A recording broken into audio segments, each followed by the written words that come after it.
Bonjour à tous, chers amis bibliothécaires, j'espère que vous allez bien. Aujourd'hui, je vous emmène à la rencontre des créatures de la forêt.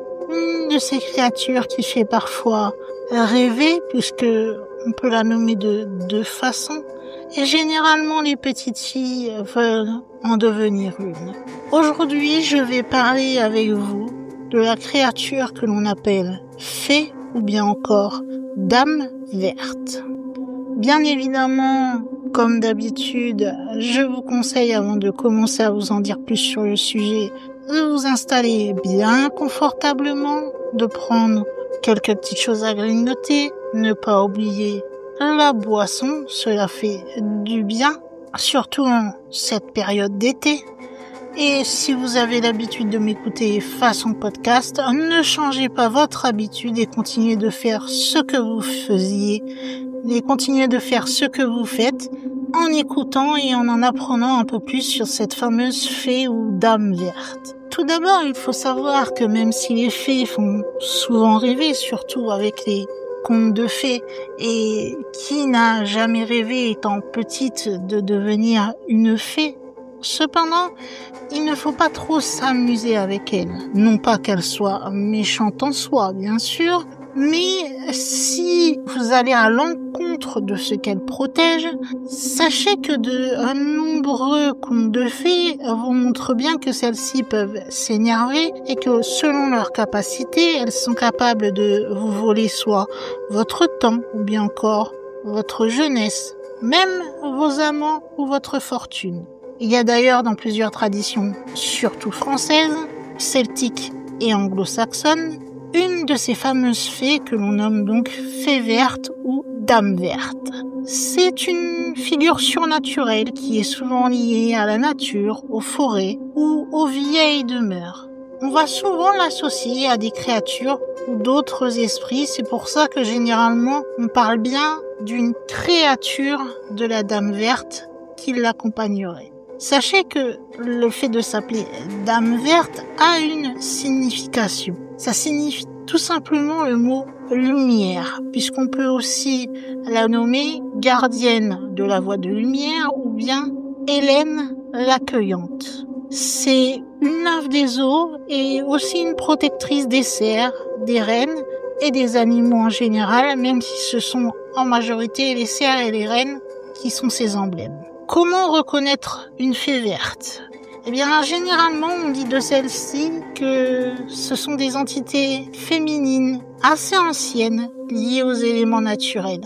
Elles ont bien sûr une forme de déesse mineure ou bien de nymphe ou de dryade. Alors, les dryades sont les esprits d'un arbre. Ça, c'est la description qu'on peut vous donner dans les traditions païennes. Sur son physique, elle est souvent décrite comme étant grande, élancée, avec des yeux brillants, comme si elle avait des feuilles de soleil dans les yeux.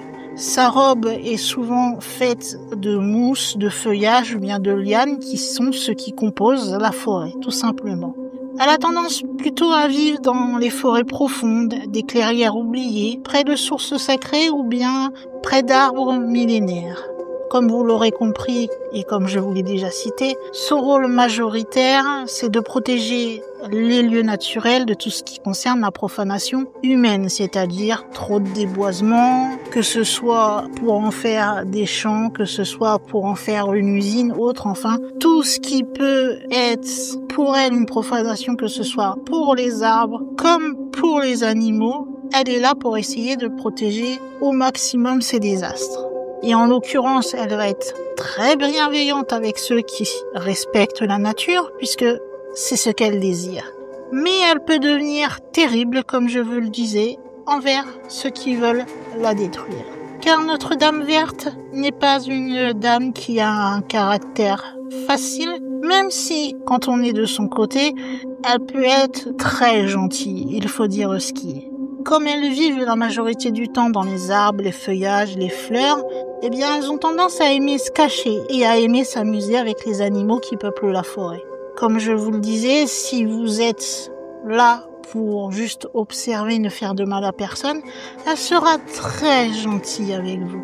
Par contre, si vous avez l'audace de couper un arbre ou bien si vous voulez ne serait-ce que faire du mal à la forêt, eh bien, elle vous réservera un petit malheur bien de chez elle.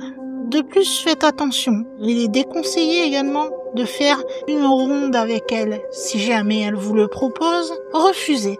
Pourquoi ? Eh bien, si vous prenez leur main pour rentrer dans la ronde, il y a grande chance que ces faits que vous trouviez très sympathiques vous deviennent vite terribles, car leur but, en vous entraînant dans ces rondes, c'est de vous faire danser jusqu'à l'épuisement. Qui est cette fameuse Dame Verte ? D'où vient-elle ? Eh bien, sachez que l'on parle de cette Dame Verte depuis très longtemps. Elle est même considérée comme une divinité très ancienne, qui est toujours d'actualité, bien sûr, puisque nous avons toujours, même si elle est très souvent profanée, il faut dire, une nature qui est très présente autour de nous, donc elle est toujours là pour faire son rôle de protection. Généralement, nous ne la voyons pas puisqu'elle porte toujours son manteau végétal, et c'est d'ailleurs pour cela qu'on dit qu'elle est la terre à laquelle tous les souverains s'unissent. Cette fée spécialement va s'occuper de la protection des forêts contre tout envahisseur. Elle est généralement très petite, comme vous l'aurez compris, c'est une fée. Cependant, elle a des pouvoirs qui sont incroyablement puissants. Si vous vous amusez à ne serait-ce que vouloir blesser les plantes ou bien un animal, la fée verte, si elle se trouve dans les parages, pourrait devenir très grincheuse et vu les pouvoirs qu'elle a, elle serait un adversaire très redoutable pour une personne lambda et pas moins redoutable si jamais nous imaginions qu'il y ait un héros à la Ulysse par exemple qui tomberait dessus. Mais encore une fois, il y a cette double version, c'est-à-dire si vous faites du mal, elle sera contre vous, mais il y a aussi des histoires inverses, où des fées vertes se sont vues être à côté des héros et qui vont même aller jusqu'à les aider, en leur montrant des objets qui pourraient les aider, par exemple, ou bien en les incitant à écouter certains bruits qui pourraient les guider. Cependant, elles sont un peu naïves là-dessus, puisqu'elles ne savent pas, malheureusement, que pour certains héros, les fées vertes sont considérées comme des mets de très haut niveau, si vous voyez ce que je veux dire.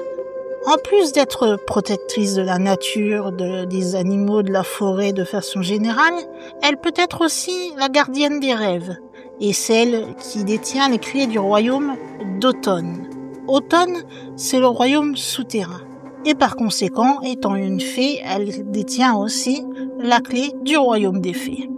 C'est d'ailleurs pour cela que les Celtes vont considérer cette fée ou dame verte comme la reine des fées et gardienne des âmes. Celles-ci vont même lui donner un nom spécifique puisque les Celtes vont l'appeler Flidaïs de la tribu des Tuatha de Danaan.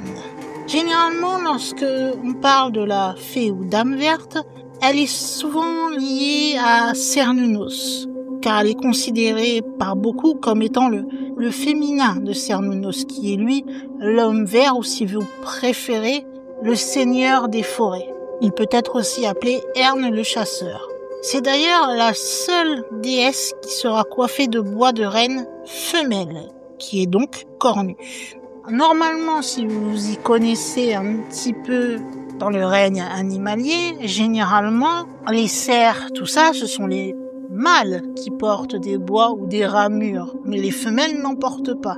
Or, notre fée verte peut en posséder puisque cela rappelle le renne dont je vous rappelle qui est un de ses emblèmes.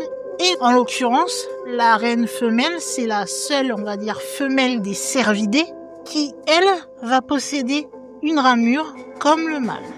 Il arrive souvent également que l'on confonde ces dames vertes avec les dryades ou les nymphes des arbres, puisqu'elles se trouvent également dans la forêt et qu'elles ont, en ce qui concerne les dryades, je vous rappelle, c'est plus pour la surveillance des arbres, comme certaines nymphes d'ailleurs, Et donc c'est vrai que le fait de prendre l'une pour l'autre est assez compréhensible, puisqu'elles ont le même habitat, elles réagissent de la même façon lorsque vous vous attaquez à ce qu'elles protègent.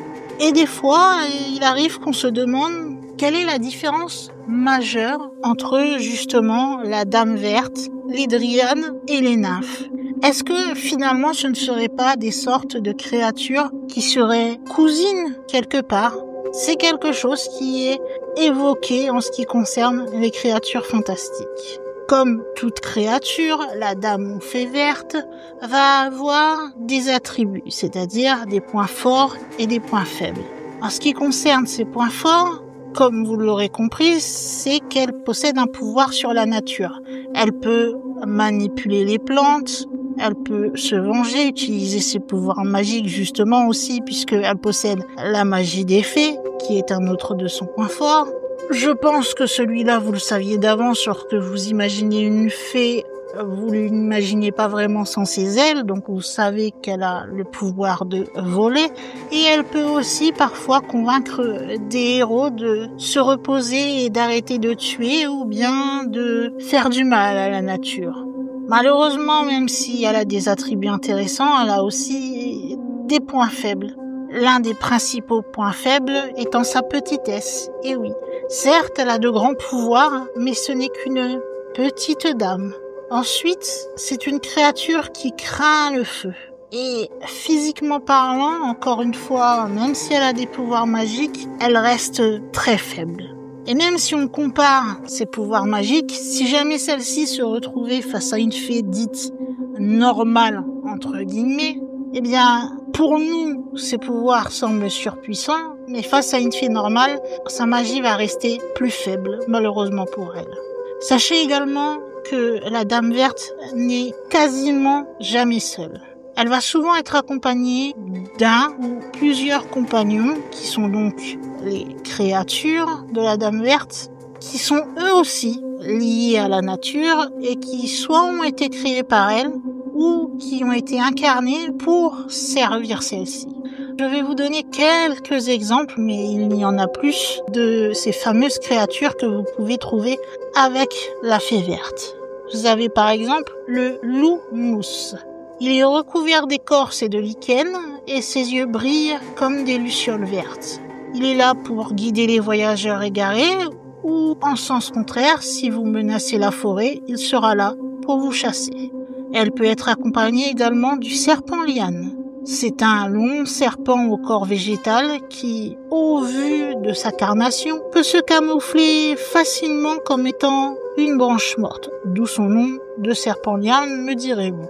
Il va s'enrouler autour des intrus et faire qu'ils aient des visions de ce qu'était la forêt avant qu'il la martyrise. Elle peut être aussi accompagnée de ce que l'on appelle le cerf de brume. Lui, c'est un grand cerf spectral au pelage vert de gris qui généralement apparaît dans les brumes matinales. Si vous le voyez, cela veut dire qu'il annonce la venue de la Dame Verte, et il peut aussi également amener les âmes perdues vers l'autre monde. Et le dernier exemple de ces compagnons possibles visibles avec la fée verte, c'est ce qu'on appelle l'Entefant. C'est une créature humanoïde qui est faite de bois et de feuilles. Il a les yeux complètement vides, mais paradoxalement doux. Il est né d'un arbre ancien et c'est un esprit serviteur qui va exécuter tout ce que la Dame Verte va lui demander de faire. Symboliquement parlant, la Dame Verte est là pour symboliser la force sauvage du vivant, la féminité primordiale ainsi que la résilience de la terre. Sa créature, elle représente une sorte de pont entre nous, les humains, et le monde naturel. Elle peut être également un avertissement, si jamais vous lui faites du mal. Elle peut être même plus que cela. Ou si vous vous perdez et que vous êtes une bonne âme, elle peut également vous servir de guide. En ce qui la concerne, j'ai d'ailleurs trouvé une description qui a été faite par un certain Xavier Marnier. Il a consacré une gracieuse description à la Dame Verte. Je vais vous dire ce qu'il dit d'elle. Vous verrez si vous vous y retrouvez ou pas par rapport à ce que je vous ai dit juste avant la concernant.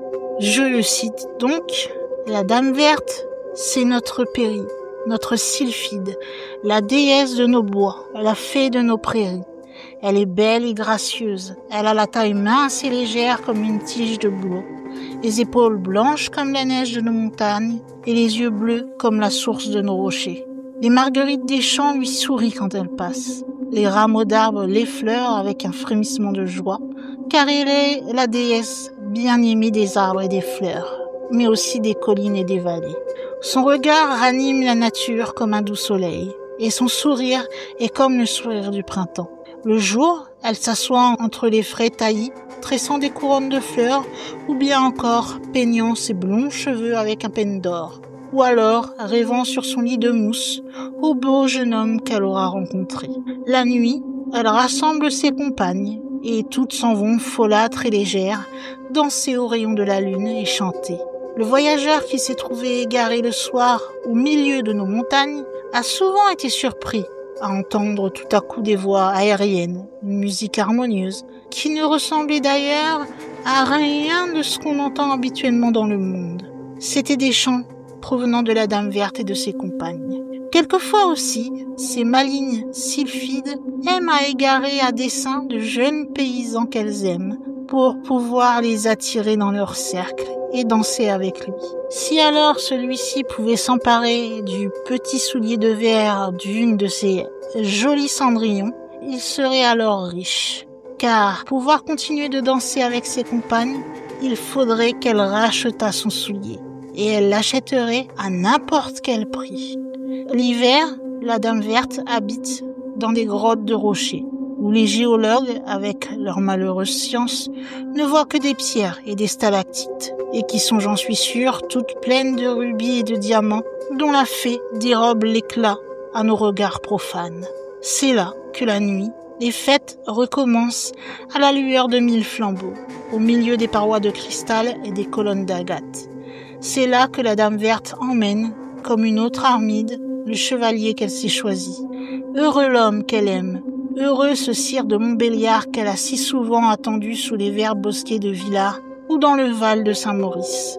C'est pour cet être privilégié qu'elle a de douces paroles et des regards ardents, et même des secrets magiques. C'est pour lui qu'elle use de toute sa beauté de femme, de tout son pouvoir de fée, de tout ce qui lui appartient sur la terre.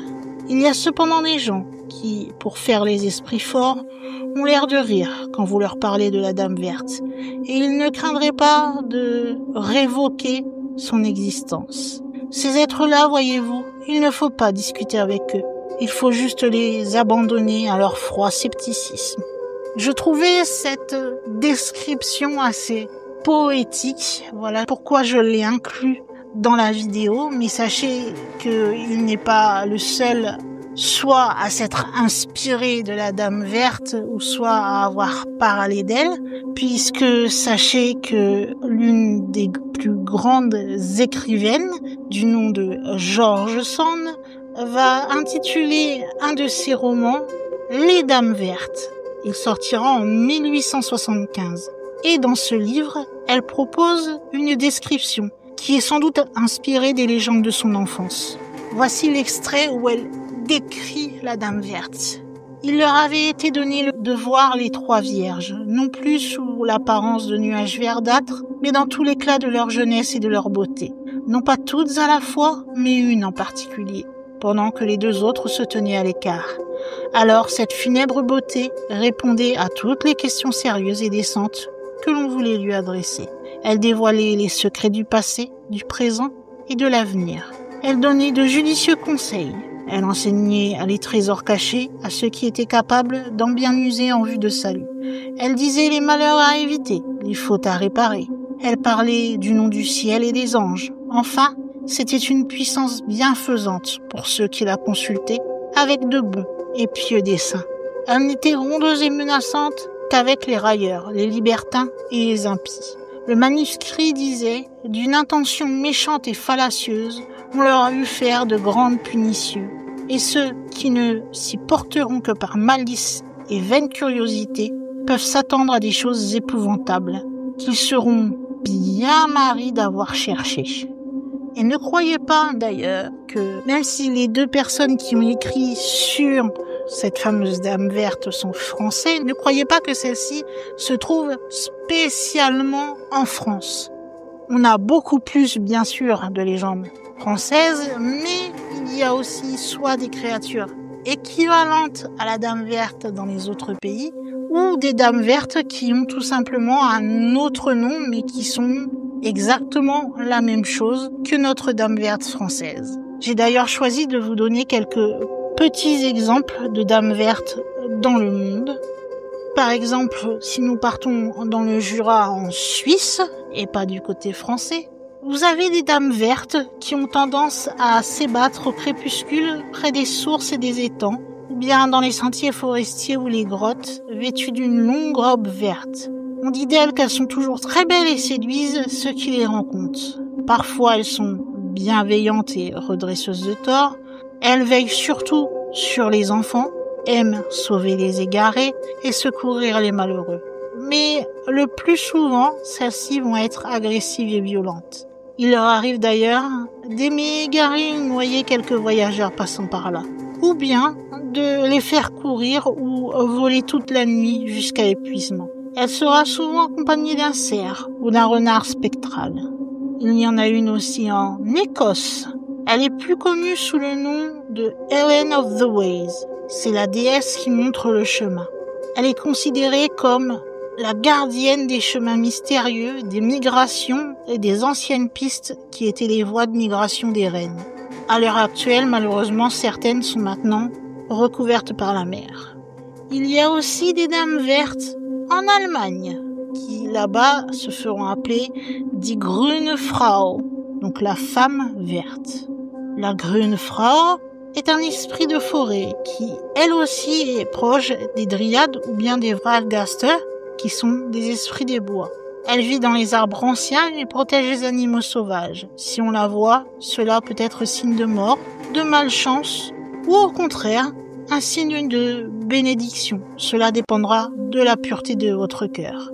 Si l'on part en Grande-Bretagne, là on parlera de Green Lady, donc de Dame Verte. Elle est là sur la Grande-Bretagne de façon générale, mais elle sera plus populaire en Écosse. Généralement, la Green Lady, c'est le fantôme d'une femme noble, toute vêtue de vert, qui hante un château, un peu comme nos dames blanches par exemple. Elle est parfois gentille et protectrice, mais aussi parfois mélancolique. Et on dit que sa robe bruisse dans les couloirs pour annoncer sa présence. D'ailleurs, apparemment, on retrouve beaucoup de ces dames vertes dans des châteaux écossais, comme le château de Stirling, Crates, Phoebe ou bien d'autres encore. Il y a également des fées vertes et esprits de la terre en Irlande. Alors généralement, pour parler de celles-ci, on ne parle pas du terme fée verte, mais on va plutôt parler en ce qui concerne les fées de Cid ou Cidé, je ne sais pas exactement si l'irlandais a une prononciation spécifique, qui sont en fait des esprits féminins qui vivent dans les collines, qui vivent aussi dans les fameux cercles de pierre, ou bien encore dans des arbres sacrés. Elles vont être souvent habillées de vert et peuvent être très dangereuses si on ne respecte pas leur terre. Parfois, on peut aussi les appeler Banshee, même si elles n'ont rien à voir avec les Banshees que nous connaissons. Mais quand elles sont généralement considérées comme des Banshees, cela veut dire que si vous la croisez, cela annoncera un présage de mort. Comme toutes les dames vertes à travers le monde, celles d'Irlande, même si elles n'en portent pas le nom, vont être souvent liées à la nature. Et en dernier exemple, vous pouvez parler aussi de dames vertes, ou bien plus précisément d'hommes verts, en Slovénie, avec Georges le Vert, qui se dit en slovénien, et je m'excuse par avance de la prononciation, Zeleni Djuric, qui, comme vous l'aurez compris, lui, n'est pas une femme, mais bien une figure masculine, qui est surtout liée au printemps, aux forêts et à la renaissance de la nature.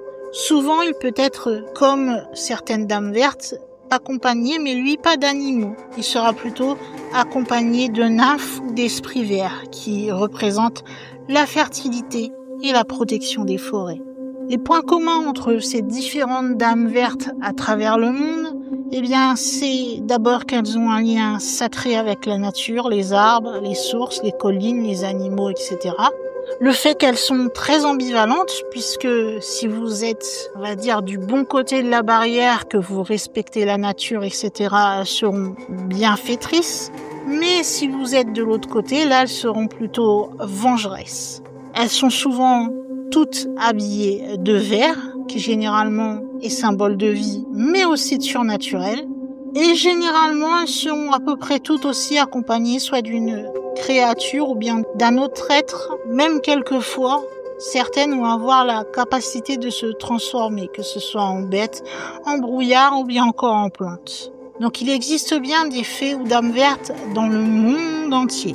Et s'il y a des dames vertes dans le monde entier, il y a aussi des légendes la concernant un peu partout. Et je vais vous donner quelques exemples de ces légendes, surtout des légendes françaises. Mais juste un petit extrait, vous comprendrez pourquoi à la fin de la vidéo. Vous avez par exemple la légende de la Dame Verte du pont de la Vaujotte. C'est en Franche-Comté qu'il y a apparemment une quantité considérable de traditions qui sont autour du mythe de la Dame Verte. Généralement, elle a un rôle divers dans chacune de ces légendes, suivant le site où on la voit ou la résidence qu'on est censé lui accorder. Vous avez une légende également de Dame Verte au château d'Auron, ou bien encore une légende de la Dame Verte et de l'homme aux étoupes à Pondéry dans le Jura, ou sur ce fameux territoire au bout des côtes Bernard, elle aurait une chambre dans les bois d'Andelotte. C'est la chambre de la Dame Verte qui est en fait une grotte.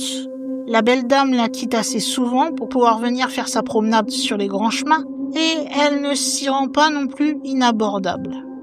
Il y aurait également possiblement une Dame Verte qui apparaîtrait à la fenêtre d'une tour pour avertir les habitants d'un malheur à venir au château de la Roche-Guillon, en Île-de-France. Ou bien encore la Dame Verte de Cerfilly, qui elle est représentée sous une forme de lierre grimpant qui va, si vous observez bien, avoir les traits de cette fameuse Dame Verte. Il y a d'ailleurs de nombreux témoins qui ont pu l'apercevoir au travers des feuillages, surtout en remarquant ses yeux brillants. Là, ils vont commencer à apercevoir la silhouette de celle-ci. Vous avez également la grotte des Dames Vertes au Plein et Grand Essart. C'est une légende là-bas qui persiste au sujet d'une mystérieuse créature que l'on appelle la Dame Verte de la Combe. En Écosse, dans le comté d'Aberdeenshire, au château de Fisby, vous avez également une Dame Verte qui est un fantôme mystérieux qui hante le château depuis des siècles. Selon la légende, la Dame Verte était une dame de compagnie qui aurait été trahie puis ensuite assassinée.